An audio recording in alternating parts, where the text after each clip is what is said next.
Көтелмәгән хәлләргә һәр вакыт әзер булып торырга кирәк. Казан халыкара аэропортында ведомствора хезмәткәрләр гадәттән тыш хәлләрдә нәрсәләр эшләргә кирәклеген өйрәнделәр, күнегүләр үткәрделәр. Күнегүләрнең барышын хәбәрчебез дә күзәтте.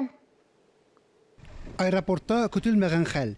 111 номерлы борттагы бер пассажирда көчле ишәк йогышы билгеләре булуы турында мәгълүмат алына. Борттагы шартлы пациент Украинадан күчеп килүчеләр төркеме составында. Ул Белоруссия аша килгән. Анда чыннан да холера йогышы билгеләре күзәтелә. Иши каты авырта, тәне агарган, диарея билгеләре бар. Күнегүләрдә берничә ведомство хезмәткәрләре катнашты. Шартлы пациент урында ярдәм көтә. Иң әүвәле аны махсус саклагыч киемнәрдән аэропорт хезмәткәрләре карый. Аннан соң табиблар тикшереп, башлангыч диагноз куя. Авырны хастаханәгә алып китәләр.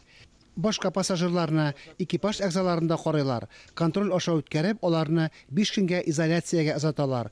Бу вакыт алардан анализлар алу өчен кирәк. Фараз буенча, бу максатлар өчен сугыш ветераннары госпитале базасында изолятор әзерләнгән инде. Самолетны, хәтта багаж бүлеген һәм сумкаларында дезинфекциялиләр. Комиссия әгъзалары күнегүләрдә катнашучыларның һәр гамәлен җентекләп күзәтә.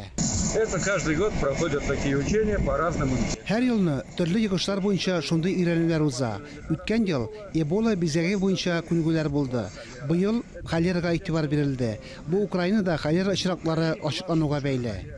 Ведомствода маймунлар чумасы юктырган пассажирлар белән эшләүгә дә әзер дип ышандырдылар. Бәхеткә, бу йогыш безгә дә эләгер дигән фаразлар зур түгел. Фанис Мөхәммәтов, Булат Шакиев, Татарстан яңалыклары.